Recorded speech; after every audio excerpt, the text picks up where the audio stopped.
Hello, everybody. My name is John Hagan. I'm the co-host of Shift by Alberta Innovates. I'm glad you could all join us for today's webinar with Erin Bury. A few things before we begin. We encourage respectful dialogue, and you can participate with other attendees using the group chat feature below the speaker screen.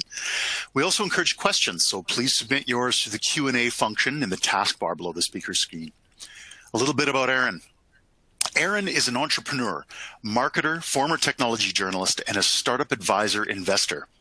She was previously the managing director at 88, a creative communications agency based in Toronto that works with consumer brands and technology companies, including Sony Pictures Television, TELUS, and PayPal. She's currently a monthly columnist for the Financial Post, an advisor for multiple startups, including Willful and Press News, and a board member at Save the Children Canada.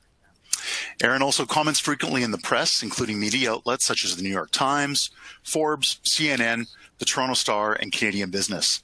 She was named one of Marketing Magazine's top 30 under 30, and her claim to fame is she's been retweeted by Oprah not once, but twice. Please welcome Erin Bury. Thank you so much, John, and hi, everybody. Welcome to today's session.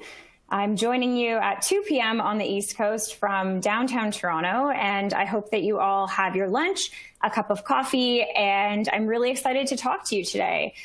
So we'll dive right in. I'm going to be giving a bit of a presentation and telling some stories about entrepreneurship.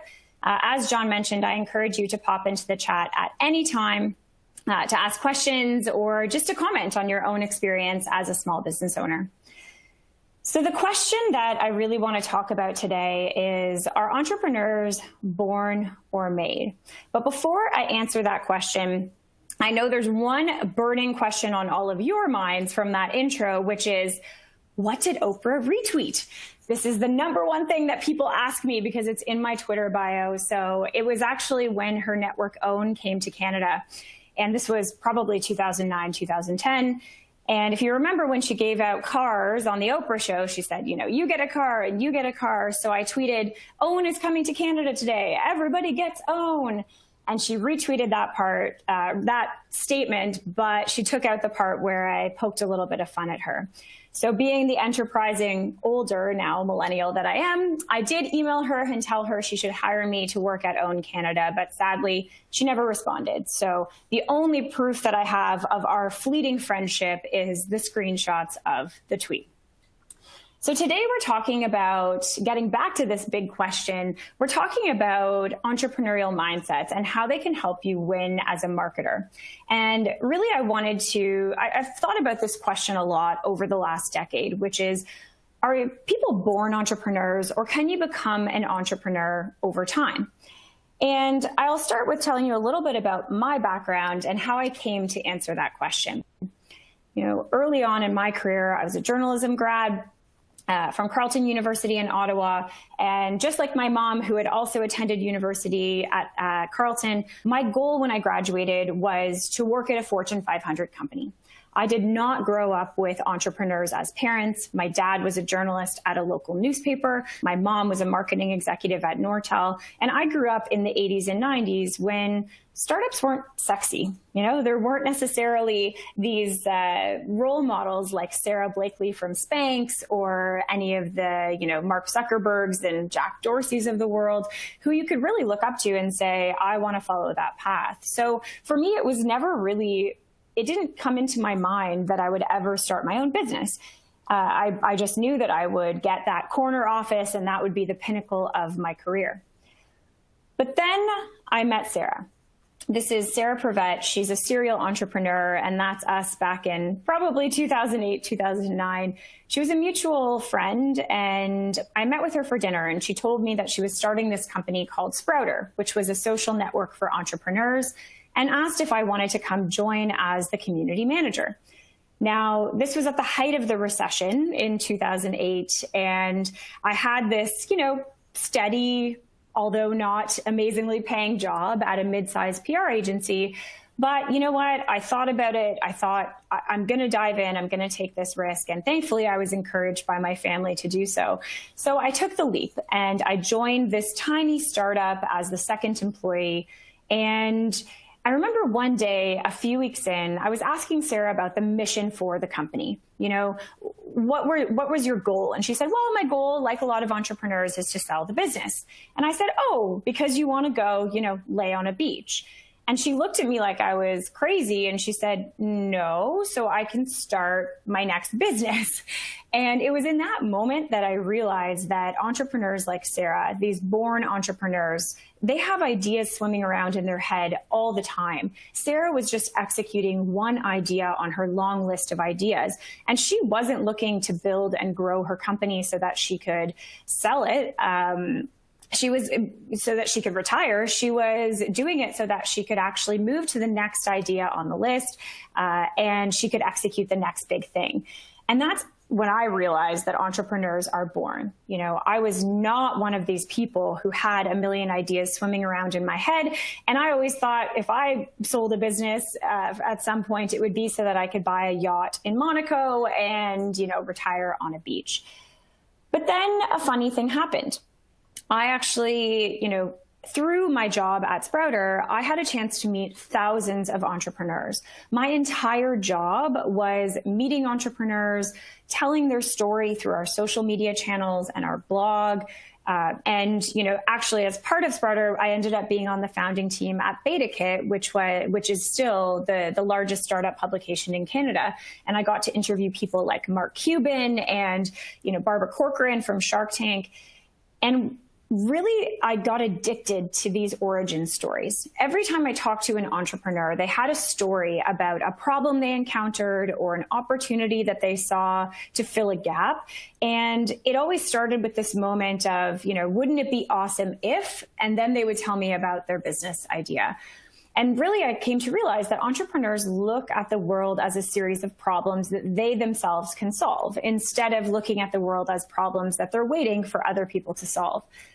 And so, years later, I was at the time running a consumer tech marketing agency that worked with clients, as John mentioned, like PayPal and TELUS and a lot of startups as well. And I was out in Prince Edward County, which, if you've ever been to Ontario, is an up-and-coming wine region about 2 hours east of Toronto. And I did what I usually did every summer when I went to visit my parents there. I would go to wineries and do wine tastings, which is an extremely fun activity. And one day I was there with a couple girlfriends, and we saw a bunch of stretch limos that were driving all of these young people like me around to these different wineries. And we looked at each other and said, why is a stretch limo, the type that you would take to prom, the only type of transportation that can get you from winery to winery, when all of the wineries are so close together? They're all within a 3 or 4 kilometer loop, about 30 of them. And I had been on bicycle wine tours in Niagara Falls, another great Ontario wine region. And, in that moment, it would have been really easy to say, yeah, someone should launch bicycle wine tours here. That would be a great idea. But because I had been so exposed to this problem-solving mentality through all the entrepreneurs I met, I looked at my 2 girlfriends who also worked in communications and had lots of business acumen, and I said, why would we wait for somebody else to do it? We could launch a bicycle wine tour company. And so we spent the next year or two building this side hustle. And one of the coolest things in my career was actually going on my company's wine tour with my agency staff. So, seeing this idea that we had come to fruition with my own company for the first time. And that was a really cool moment. I'm happy to say, too, it's a family business, and my dad is the head tour guide. So if you ever come to Prince Edward County, you'll probably go on a wine tour with my dad. But in that moment, I realized that, entrepreneurs are definitely born. There are the folks like Sarah who grew up wanting to become an entrepreneur, who had lemonade stands all through their youth, who started their first business in high school, and who were destined to never work for someone else.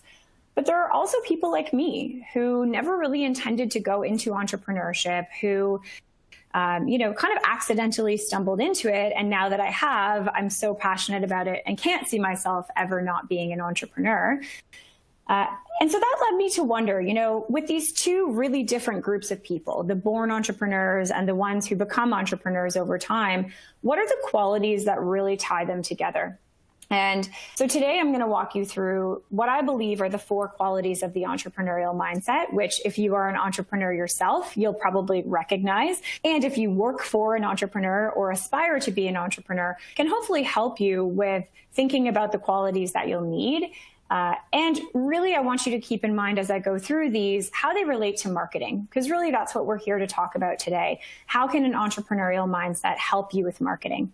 So I'll dive into the 4 qualities, and I'm going to tell a story about a really interesting entrepreneur as a part of each of these qualities. And a few of them I've updated recently to reflect COVID, because I think there are so many amazing entrepreneurs who have done fantastic things during this challenging time. So let's dive into the first quality. These 2 women on the screen here are 2 of my best friends, Sheba and Genevieve. And actually, they're those 2 women I mentioned whom I started the bicycle wine tour company with. Now, Sheba and Genevieve were also not born entrepreneurs. They had worked for big companies. Genevieve, about this time, a year and a half ago, was working at TD. Sheba was working at a mid-sized communications firm.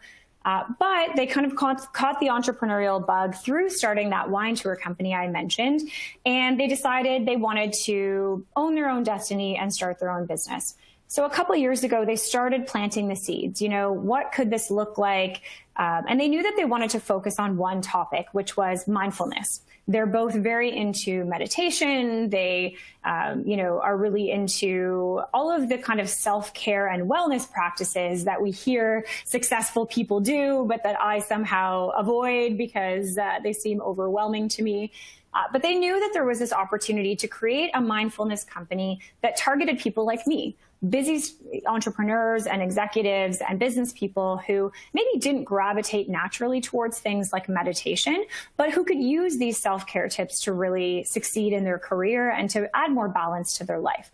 So they developed this really great business plan, and their big idea was wellness retreats. We're going to get all of these busy executives to go up to cottage country in Ontario and pay us, thousands of dollars to hold these really exclusive wellness retreats.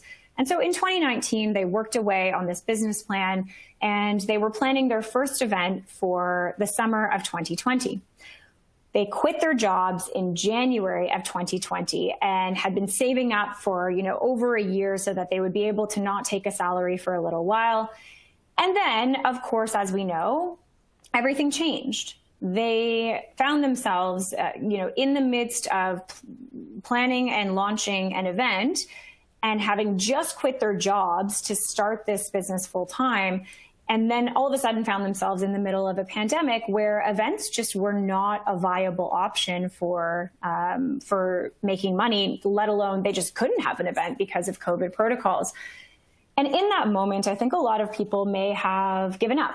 They may have gone back to their corporate job. I'm sure they would have taken them back. Or they might have said, let's just wait till this blows over and let's, launch an event in 2022 or 2021. But instead, they were just really open to the idea of, we really resonated with the idea of mindfulness. We never said this has to be a series of events. So if we were thinking about something that we could do during COVID, that we could pivot to, what would that be?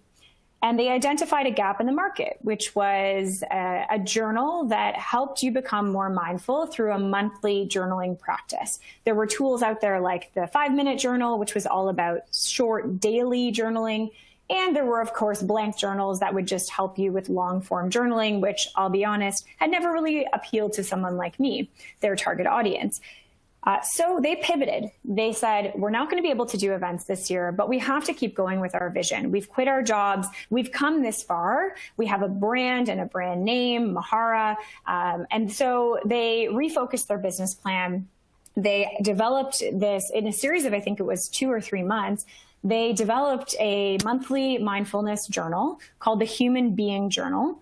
They mapped out every page of content themselves. They sourced printers, they sourced designers, they had samples published and, picked the color palette and did all of the things that are involved with creating a physical product.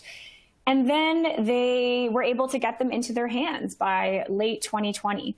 So, and in advance, they were both communications professionals. They put together this huge marketing strategy all about how journaling can actually help, employees and help people through the stress of COVID. So I'm happy to say that, Sheba, going back to my Oprah stories, Sheba, when I met her at age 22, I called her the youngest subscriber to Oprah's magazine. She's a huge Oprah fan, and Oprah's focus on mindfulness really inspired her. So they came out with this human being journal in the fall of last year. It's been featured in a ton of publications, including in Oprah's monthly must-have list this past month in January. And this, I think, is the coolest part of their story. They had stood in front of Indigo a few years ago when they had just conceptualized this mindfulness brand. And though they wanted to start with events, they always knew that there would potentially be product lines or other opportunities. And they took this photo on the left-hand side of the slide and looked and kind of manifested it and said, one day we want to be on the shelves of Indigo with some form of product that we develop as a part of this brand. And it's pretty cool that Indigo reached out to them, and they're now the exclusive retailer of Mahara's journal in Canada. So to me, this story really illustrates the first quality of the entrepreneurial mindset, which is open-mindedness. And to me, open-mindedness in entrepreneurship is all about discarding your biases. And this is especially true with marketing. Sheba and Genevieve, when they were thinking about how are we actually going to get this journal out to the world, if it was 10 years ago, they might have taken out a magazine ad or looked at, some TV advertising or things like that. But because they were launching this in 2020, they instead turned to setting up TikTok accounts and working with social influencers and sending them to celebrities like Jessica Alba, who have really big followings on Instagram, so that they could sell through that network. Instagram is now their biggest sales channel. And, they came into not only developing the product with an open mind and being open to changing that roadmap when COVID hit, but they've also come into this with a blank slate and an open mind around how they would build their customer base and their audience. So we'll talk a little bit later about how you can apply each of these qualities to your own marketing program. But until then, I think that's a pretty cool story. And if you are looking for a little bit more mindfulness in your own life, you can check them out at maharamindfulness.com. So for the next quality of the entrepreneurial mindset, I'm going to tell you about an entrepreneur named Sean, whom I mentor in Toronto, although she's currently living in BC. I think this is such a great story that also kind of highlights the necessity to pivot a business during COVID and how really innovative ideas can come out of times of uncertainty. So when I was first working with Sean, she was developing an app called Wavy, which helped you discover local events in your city. So if you lived in Toronto and you were going on a date, let's say, you could use Wavy to find all of the really cool itineraries and new restaurants and art exhibits that you might want to explore in your city. So it was a direct-to-consumer app. She was just in the early stages of building the community, and it was going okay. They were adding users at an okay clip. They were trying to figure out a monetization model. And I thought that she really had hit on something good, but I just wasn't sure about how she'd be able to monetize this and get people to pay for access to these local ideas or these local activities at scale. And when COVID hit, again, it was one of those moments where all of a sudden, nobody was doing any sort of in-person activities. No one was even leaving their homes to discover anything. And so Sean and her team had to sit back and say, okay, in an era where in-person activities are not a thing that we can base our business on, what do we do? And so they took a risk. They decided to kind of focus on an area that they saw as a growing opportunity, which is virtual events for companies. As soon as COVID happened, they realized, okay, well, in-person events are not happening. Virtual events are happening. So they were starting to host some virtual events in partnership with music festivals, and they did a big thing for Canada Day. They saw some traction from consumers, but to be honest, they kind of realized the big opportunity was on the B2B side, was selling directly to companies who were struggling with this idea of how do we create culture and how do we actually engage people around virtual events. So she completely pivoted the business from a direct-to-consumer local activity discovery app to this, joinwavy.com, which is real-life experiences made virtual. It's all about corporates hosting virtual events for their teams. And we have actually hosted a few of them at Willful. Here's an example of our cocktail making class. So they, got cocktail kits together and shipped them to each of the participants. And since they shifted this focus, since they took a risk and said no to their B2C audience and shifted to their B2B audience, the business has exploded. They've hosted events for Fortune 500 companies all the way down to startups of 15 people like ours.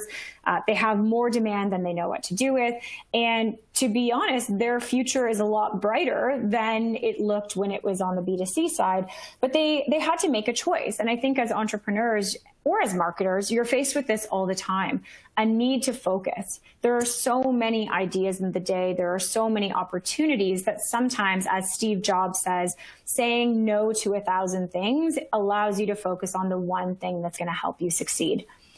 So I think Sean and her team and this, clear, conscious pivot and a discarding of her past business was really exemplary of the second quality of an entrepreneurial mindset, which is risk-taking.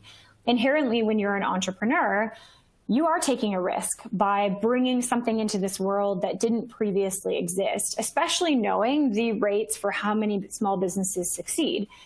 And to me, risk-taking as an entrepreneur and as a marketer is all about ditching your comfort zone.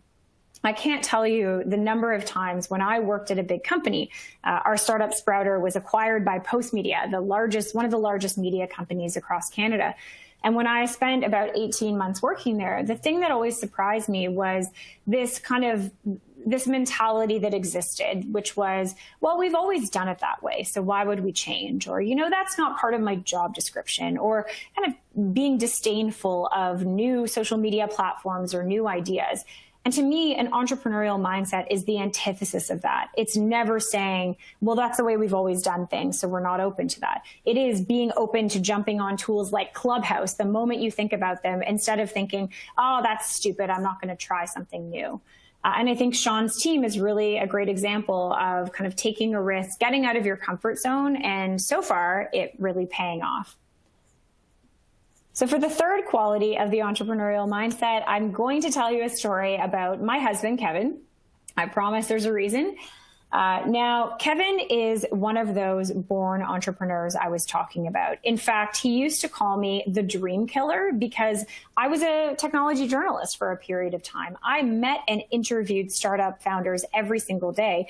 And so Kevin would come home from his work as a tradesperson, and he would tell me his latest, greatest business idea. And I would inevitably poop all over it and say, I saw that idea last month. Oh, that's never going to work. So I earned this moniker, the dream killer.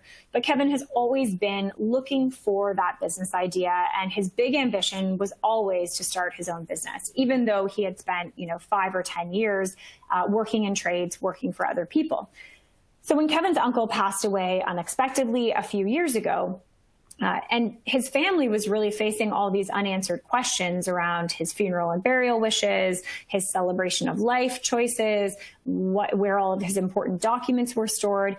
Kevin just kind of looked around and said, why are we still planning for end of life and planning for death like we were 50 years ago? He looked into it and found, the majority of us as Canadians don't have wills, don't have all of those things organized for our families. And there weren't really many online tools that actually made that process more accessible. And we were using tools in our personal lives like Wealthsimple to invest our money, and Airbnb when we traveled, and Uber to order food or to get around our city. But we didn't find something that existed in that space for estate planning. So he came to me one day it must have been 2016, and he said, I want to start an online platform that helps people plan for death and organize documents for their family. And I looked at him and I said, listen, I have 2 comments. Number 1, that is the first idea that you've brought me that I am not going to poo-poo, that I think is a fantastic idea. And number 2, could you please pick a less sexy business idea? Really, estate planning, this is what you're going to hang your hat on. And after we had a good laugh about that, we talked about the logistics of actually starting this business. As I mentioned, Kevin was not an entrepreneur by background. He was in trades. He had not gone to business school. He had never actually even worked a day in an office setting, and he wasn't technical. So he wanted to start a software business without being able to write a line of code. He also didn't have any money. We were in our late 20s, early 30s at this time, and we had just bought a property. So we didn't have a lot of extra money sitting around. And so Kevin had to kind of figure it out. He was able to find a developer that we went to high school with who agreed to come on at a discounted rate to help him build it. He, went to his family and managed to scrounge up a bit of funding from them or loans to be able to actually build a prototype. And after about a year of basically slogging his way through finding money, figuring out how to incorporate this company, tracking down lawyers who would actually work with him on drafting the legal content for the wills, finding a designer who was willing to help him design the site for very little money, he was able to actually bring this idea to life. And I think the picture may not have loaded here, so I'm just going to skip past it. But the byproduct of that is his company, Willful, which is an easy way for Canadians to create a will or power of attorney document online. And in John's bio that he read, he mentioned I was an advisor to Willful, which is true. When you're married to a startup founder, you are inherently basically an extended member of the team because you are their emotional support. But in this case, I also was a marketing advisor because I was running my agency at the time and had a lot of marketing ideas for him. But then he was able to convince me to actually come on board full time. So now I am the co-founder and CEO at Willful. He is my co-founder and he leads all of our new product development. And that tiny idea that came from this negative experience of a family member passing away and not knowing what to do has been grown into what is now a 15-person company that's raised almost $2 million in funding, that's created 50,000 documents for Canadians, and during COVID that saw a big explosion in our business with almost 3,000 wills given out for free to healthcare workers, which is something we're really proud of. And I tell this story because to me, living alongside Kevin and seeing him really just slog it out day after day, setback after setback, to me, he highlights the third quality of the entrepreneurial mindset, which is resourcefulness.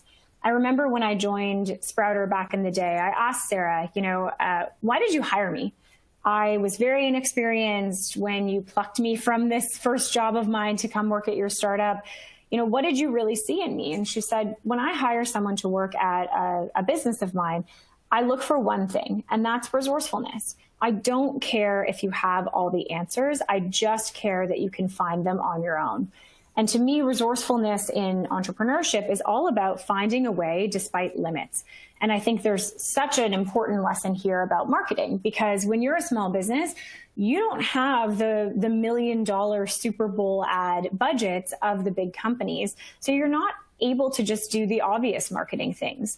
And often small business owners become early adopters of tools like Clubhouse or any other kind of new platform because they're priced out of all of the traditional things. But in my opinion, that's what gives us such an edge as small business owners. We are forced to be creative. We are forced to be resourceful and to find ways to grow our brand in inexpensive ways.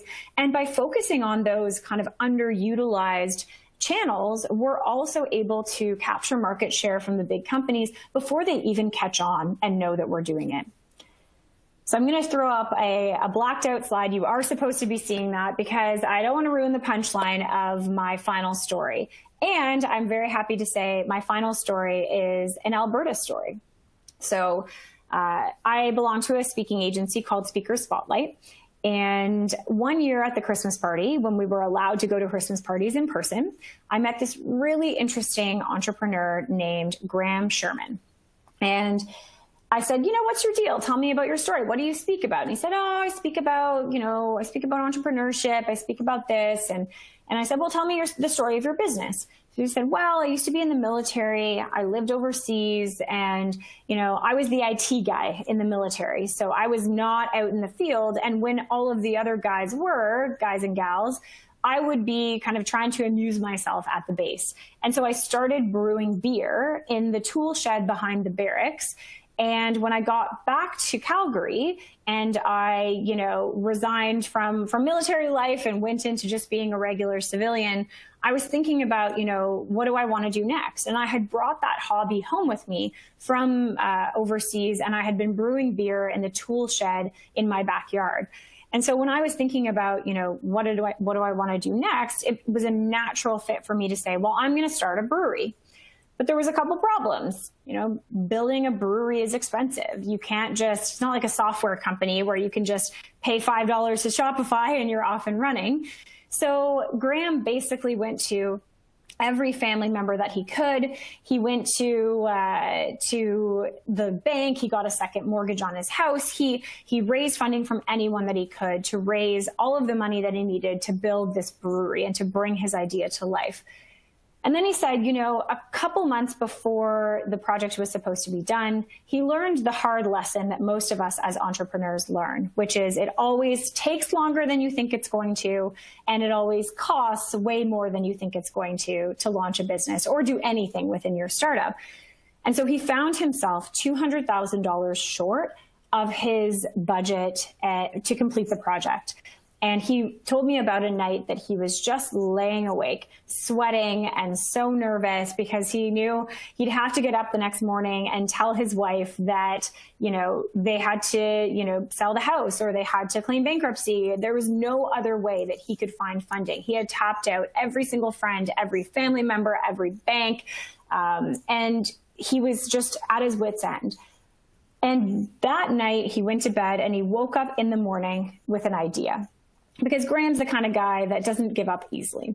So he woke up in the morning and had an idea of selling lifetime beer memberships for $5,000 each to people in the Calgary community. And these $5,000 beer memberships would get them unlimited beer for life from a brewery that didn't exist yet, for a beer that they didn't even know if they liked. So it kind of sounded like a tenuous sales pitch. But to Graham's credit, he went out and sold $200,000 worth of these beer memberships at $5,000 a pop to people based solely on his vision, his story, and his promise of what could be. He was able to finish that brewery project and launch it. And now you may recognize Graham as the founder of Toolshed Brewing, which is one of the top breweries in Calgary and one of the top craft beer companies across the country. And I'm happy to say that through COVID, Toolshed has still been thriving because if there's anything we're all doing during this time, it's imbibing just a little bit more. Now, the favorite part of the story, when I was chatting with Graham, he told me this story and I said, wow, that's amazing. That's so fantastic that you were able to persevere and get this brewery launched. And he said, yeah, well, that's just kind of my personality. It's kind of like the time I ran a marathon without any training. And I paused and said, pardon? He said, yeah, my buddy bet me that I couldn't run a marathon without any training, so I decided to try it. And I'm like, Graham, people train for years to run a marathon. Most people never run a marathon because it's so difficult. How on earth did you think that you were going to be able to do this? And he said, well, I realized very quickly after starting the marathon, I'd made a huge mistake. I wasn't allowed to do anything. I wasn't a jogger. I didn't work out. I showed up that day of the marathon and I was, totally out of shape. I had terrible shoes. But once I started going, it was only about halfway through where I realized, oh my goodness, I've made a horrible mistake. Everything was aching. And if you've ever ran a marathon or run a business, you know that it's really a mental game more than anything. So even though his body was aching, it was the mental side of it that was really proving challenging. And halfway through, he thought about quitting. But he said to me, all I could picture was my sons. They were waiting for me at the finish line. And if I didn't actually finish, I would be teaching them that it's okay to give up when things get tough. And so I steeled myself and I told myself the only way through is through. And he finished that marathon and his son saw him do it. And he actually went on to run many more marathons. He's since run or completed an Ironman, which is pretty crazy. And my favorite part of this story is that Graham actually, I followed up with him and asked him about a year after I initially met him, how's it going? Have you run any more marathons? Your story is in my presentation. I love telling it. And he sent me this photo of him with his Guinness Book of World Records certificate for running the most number of runners who linked arms and completed a marathon. So Graham's story is absolutely incredible. He's a fantastic success story from Alberta, and I think he's representative of the final quality of the entrepreneurial mindset, which is perseverance and the ability to embrace failure. And I love this quote that I found about failure. And the quote goes, "The very first company I started failed with a great bang. The second failed a little bit less, but still failed. The third one, proper failed, but it was kind of okay. I recovered quickly. Number 4 almost didn't fail. It still didn't really feel great, but it did okay. And number 5 was PayPal." And that quote is from Max Levchin, the co-founder of PayPal. And I just think it's such a great way to exemplify that as small business owners, we always hear about these overnight successes, but what we don't always hear about are the moments of failure. And whether your company fails or whether it's just a marketing campaign or idea that doesn't land, we all experience that.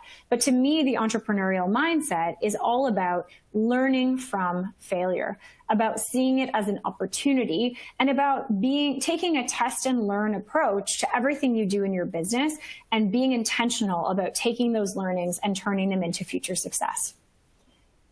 So to me, those are the 4 qualities of the entrepreneurial mindset: open-mindedness, risk-taking, resourcefulness, and perseverance. And I call those 4 qualities the blank slate effect. Really this idea of when you're an entrepreneur, everything is a blank slate for you. And so you have an opportunity to start fresh, to be open-minded, and to do things in a little bit of a different way. So then the question becomes, well, how do you actually apply this mindset to your marketing programs to be more successful with them? And I've worked with dozens of startups on their marketing programs, not to mention I've built my own companies and brands over the years. So I'm going to walk you through my approach and hopefully some takeaways that you can put into action at your own company in 2021. And I'm going to talk about 3 phases of marketing: coming up with great ideas, launching those ideas into the world, and then analyzing those ideas and learning from them over time. So let's talk first about ideation. How do you actually apply this mindset to your marketing program? Well, I want to tell you a story that I think exemplifies how you can actually be more intentional, about looking at your marketing program with an open mind. So a few years ago, I was running my agency and we were working with the Toronto International Film Festival on an idea. They were a client of a partner agency of ours that did design and development, and they came to us with this idea. They said, we're tasked with getting more millennials to engage with the Toronto International Film Festival. It's an overwhelming festival. There's dozens of movies. It's very, very hard to navigate. And TIFF is really looking to make a connection with these folks. And they have, a website and they advertise on bus shelters. But I feel like this younger audience, their target customer persona for this campaign, just isn't hanging out in those places. So what if we actually built a chatbot that, hang on a second here. What if we built a chatbot that actually helped us to reach those younger audiences by engaging with them on Facebook Messenger? And that's where the idea for TIFFbot came up. So TIFFbot is this robot film critic that we developed, launched it on Facebook Messenger a few years ago to promote the Toronto International Film Festival. And TIFFbot looked very much like this. So it was you chatting back and forth on Facebook Messenger, seeing, previews for movies, being able to filter them by category, learning a little bit more about the festival. And we were able to engage with, tens of thousands of younger moviegoers through TIFFbot and to get media coverage in publications all over Hollywood, as well as all over Canada, both in technology and in entertainment. And I think it was this great example of how When you're thinking about the ideation process, it's all about asking yourself, are we doing this because it's the best idea or because it's what we've always done? It's really easy to get stuck in this loop of the same old marketing tactics, social media and an email newsletter and sending a gift basket around the holidays if you're a B2B. So this is really about getting creative and playing taboo with your marketing ideas. So getting your team together, and when you do a brainstorm for an idea, almost having this list like you would in a game of taboo of things that you're not allowed to build on or you're not allowed to do because you've already done them in the past. So if you really love sending that email newsletter, you have to come up with another idea that is fresh that does not include that email newsletter.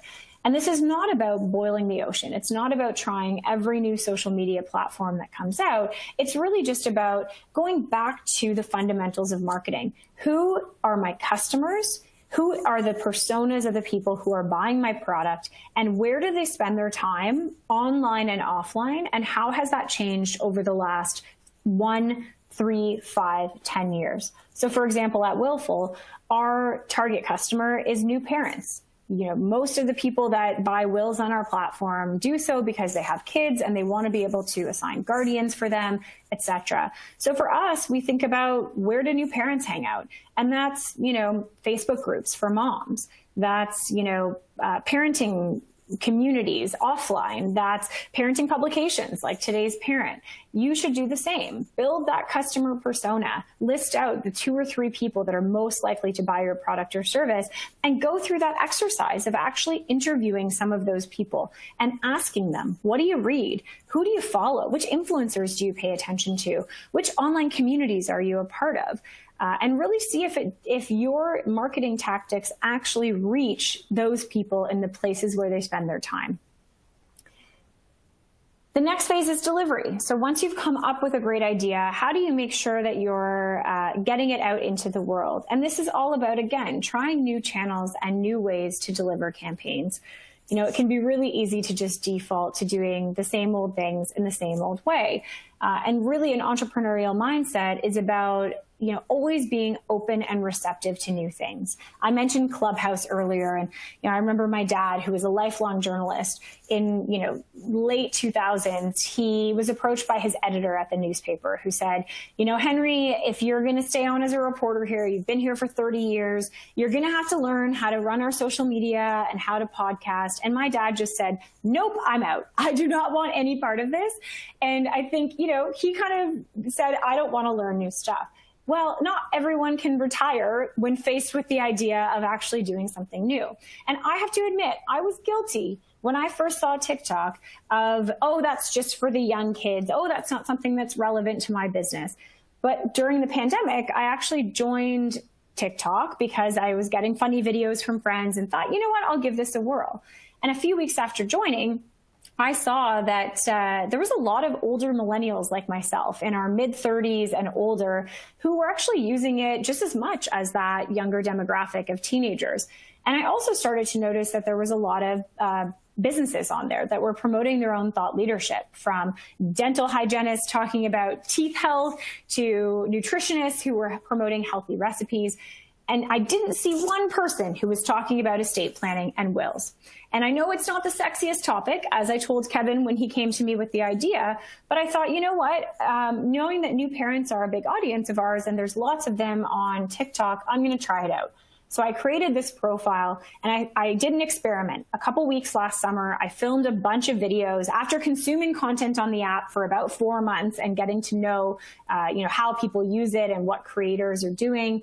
And I filmed a bunch of these videos that were all educational about estate planning, what makes a will legal and how can you create one and when do you need to update it. But I set them all to these TikTok memes that creators were using. And I actually, within a couple weeks, had over 200,000 views on these videos, thousands of likes. But more importantly, I had lots of comments from people who were asking questions, who were saying, oh my goodness, I need to get my will done. Thanks for providing education on this. And it was really this wake-up call that a lot of people, especially traditional folks in bigger organizations, dismiss new tactics and delivery methods as soon as they come out because they don't know anything about them. And I think as entrepreneurs and small businesses, we have such an opportunity to go into these things with an open mind, to set up those accounts, to play around with them, to tinker, or to have folks on our team do that so that we're not immediately dismissing something like TikTok as soon as it comes out. And my favorite moment was when a customer emailed our customer service line and said, I bought my will today because I saw Erin on TikTok. So there you go. So my challenge to you is, what are 3 new marketing channels that you can try? Can you get on Clubhouse and host a call about your area of expertise? Could you write an op-ed for your local publication if that's something you've never tried? Or can TikTok maybe be a method that works for you? So finally, I know we want to leave some time for questions. I have one last tip, which is, how do you actually apply that entrepreneurial mindset to measuring the success of the things that you're doing? So if you do test something on TikTok, if you run a podcast ad for the first time, how do you actually know whether it was successful and how to move forward? And I wanted to tell you about this framework called Design for Delight that Intuit uses. Willful had the opportunity in the fall to join the first Intuit Prosperity Accelerator, which is all about helping teach us this Design for Delight methodology that they use at Intuit to build and improve their products like TurboTax and QuickBooks. And they have this, publicly available framework that they call Design for Delight, and it's all about the intersection of these 3 things. It starts with deep customer empathy, going back to the speaking to your customers and building customer personas, talking to your customers and understanding what their pain points are and their problems are. Then it's about designing experiments and really going broad and testing a bunch of those things. So for example, an experiment might be, a phone appointment service to help people purchase your product. It might be a TikTok advertising test. It might be running Instagram shoppable ads for the first time. I don't know what that is, but running experiments to reach those customers and solve that problem. And then running those experiments and looking at the results of them and honing in on the ones that worked and discarding the ones that didn't.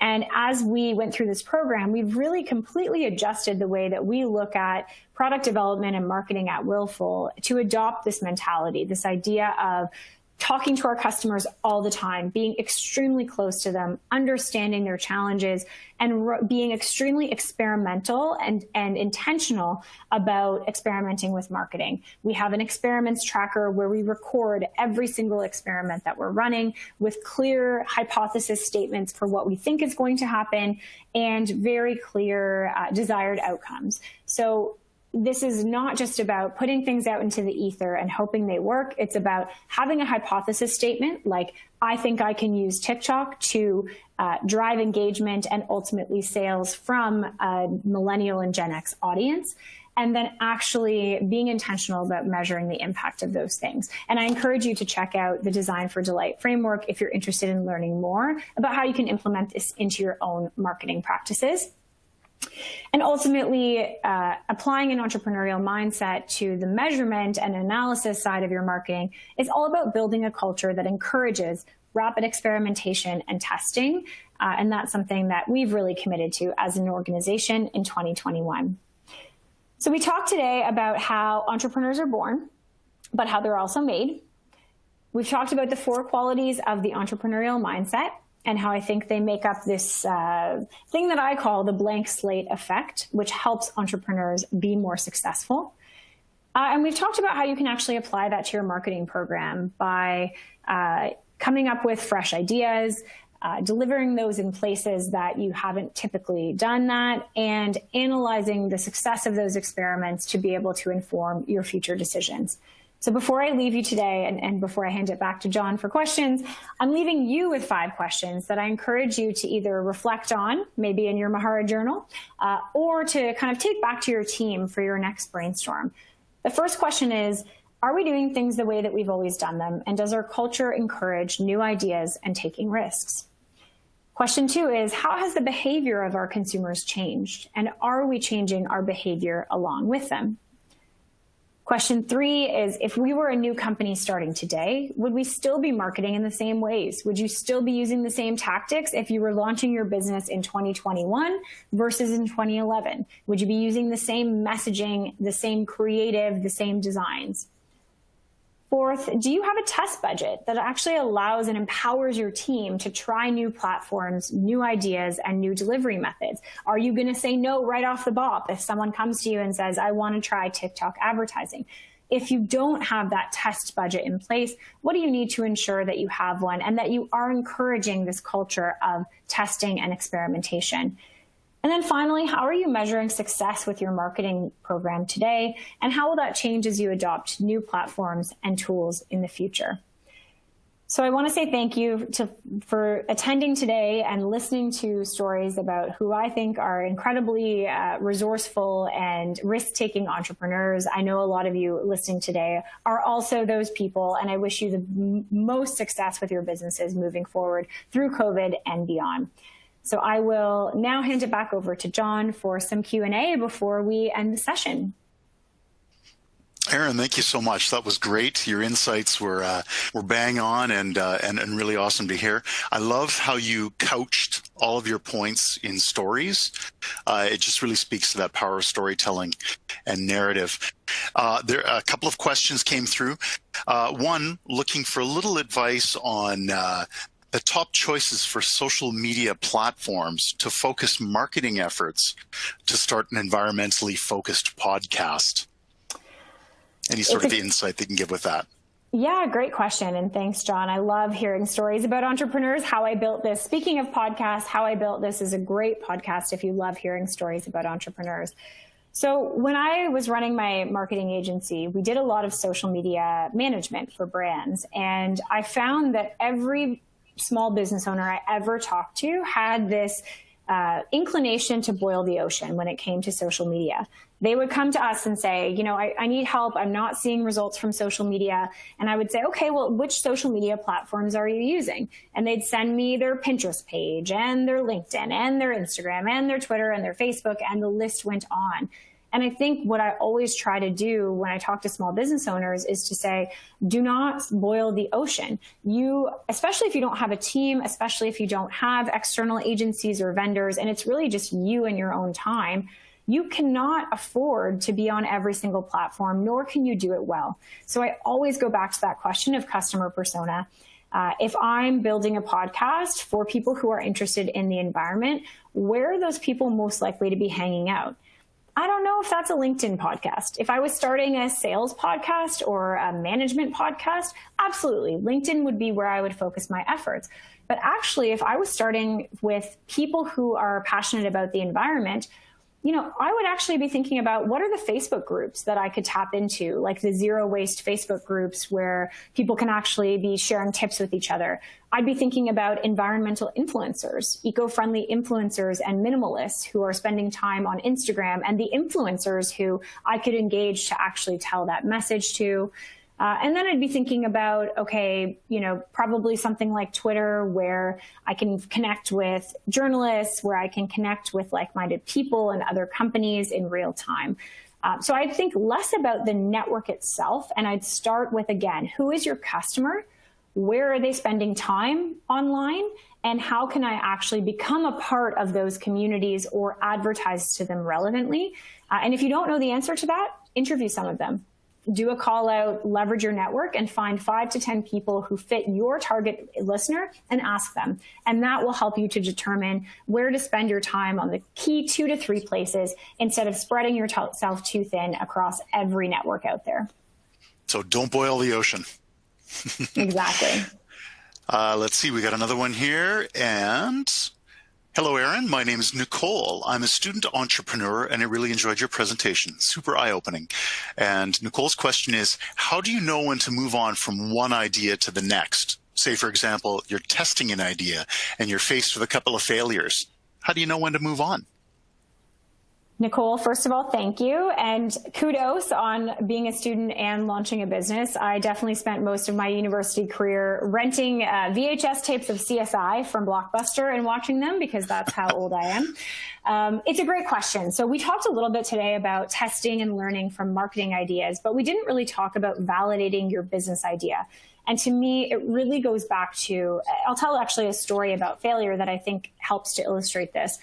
I told you the story of Willful, and I made it sound like, it was tough, but it was this big success. But what I left out was that Kevin's original idea for the company was called Final Blueprint, which sounds more like an architecture firm, but that's a story for another day. And he wanted to focus on all the things outside of the will. So he bought the URL and he started designing the platform, and he asked, his friends and family, would you buy this? Do you think it's a great idea? Everyone said, absolutely. And the day that he launched it, crickets.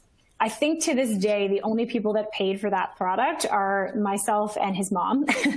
And he learned this cardinal rule, which is number one, you have to validate that not only is an idea solving a problem, but that people will pay for it. That is key. You can't just have something that solves a problem. That's not a business. And he learned a second valuable lesson, which is it's so important to talk to people in your target customer base whom you don't know, who are not your friends and family, because they are biased and they are always going to tell you that something is a good idea, unless they're me, unless they're a dream killer. So my advice here is as many ideas as it takes to find the one that meets that intersection of a problem that's being solved and people are willing to pay for it.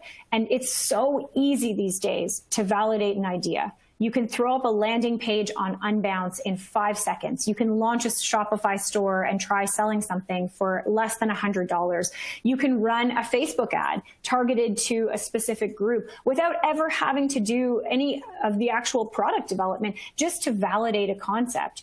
And I know entrepreneurs who do that all the time. And those reactions to those tests are what lead them down either leaving an idea and maybe pursuing it later and doing more testing and validation, or actually pursuing something. And to me, the answer is, great, you've showed that 2 ideas don't work. Maybe you'll come across 20 that don't until you find that one that does. There's no magic number, but you're thinking about it the right way. And you are going to find that intersection of solves a problem that's big enough to actually grow into a business and that people will pay for, and you'll know when you hit it on it. So hopefully that's helpful, and good luck. Yeah, good luck. Absolutely. And that it also feeds into kind of the 4 qualities you were talking about, your blank slate. Risk taker, 1 part open-mindedness, 1 part resourcefulness, and 1 part perseverance. You got to stay at it. Success doesn't come right away. Now we've got a couple of minutes left, and we've had a question that's regarding communications. Now, let's say it's a high-tech company, and communications with high-tech technology, sometimes it's not really easy to grasp. Is there any advice for how to go about doing that? Yeah, I think the challenge is when you have a technical product, it can be really easy to slip into jargon. And I've been a mentor to some startup accelerator programs, and I've been pitched by entrepreneurs. And at the end of their pitch, I will truly have no idea what they've just said because they work in high finance or they work in a really technical space. The key to communications when you're an entrepreneur, whether you have a complex product or not, is that you have to break things down in a way that anybody can understand. And I always call it the grandmother test. If you went to your grandma or someone else's grandma and you told them your pitch deck or you told them about your idea, would they understand you? And really it's about removing jargon, and it's about framing things in stories. If I came to you and I said, everyone needs a last will and testament, it's very important to appoint an executor, blah, blah, blah. There would be legalese in there that you maybe didn't understand. And I don't know if it would create an emotional connection. But when I tell you, yeah, we had a family member pass away, they didn't have this legal document, it was super important, it caused all these problems, it helps to frame it in a personal experience, and it removes all of that jargon. So I would recommend write out your story and then deliver it to people who have no knowledge of your space. And if any aspect of it is confusing, try removing the jargon and try wrapping it in a personal story or a story that anyone can relate to that highlights the problem that exists and how you're solving it. That's great advice. Thank you. One final question. Now, you talked a little bit about family and the role that family plays. You had identified yourself as the dream killer. What role does family play and the people close around an entrepreneur, and then going more broadly to the innovation ecosystem itself? Yeah, what a fantastic question. I don't know that I've ever been asked that question before. I think it's such a great one because we always see these successful entrepreneurs like Toby from Shopify, and we don't necessarily see the parents, the siblings, the significant others, the kids that are behind the scenes who, may not see dad for 5 years because he's building Canada's next big e-commerce juggernaut. So the role to me that family plays is often capital. Friends and family funding is often one of the first types of funding that you can get, even if it's a $500 check from that person you went to high school with. Many of the company's most successful country's most successful startup companies were founded with initial small checks from friends and family. Number two is emotional support. Building a company is hard. And even if you think someone's an overnight success, chances are they had 5 to 7 years of a slog to get there. I always like to joke that Kevin had an emotional breakdown pretty much like clockwork every other week when he was starting the business. And I don't think that's dissimilar to other folks. And so you really have to be able to be supportive through that, to kind of remind them the only way through is through. It's going to get better. There's going to be ups and downs in this, and I'm here for you and for what you need. And then I think the role that they play as they grow is kind of being part of the company. It's really rare to have a startup that grows and to not have the family involved. I know people their spouse is their bookkeeper, their kids are interning with them. They man the door at their events, like they're always involved in it. So to me, it's capital, emotional support, and then actual logistics of the business and pitching in when you can't afford people and your family is pitching in to help. So if you are watching and you are not an entrepreneur, but you want to support your family, those are the biggest ways that you can be supportive to them. Erin, thank you so much. Your insight was wonderful, and it was really great to hear you talk. We went a few minutes over. I apologize, but thank you. And we're going to be posting this as a recorded event. People will be able to find it on the Unbound platform. Thanks for joining us today, everybody. And Erin, thank you. Thanks, everyone. Really appreciate it. Have a great day.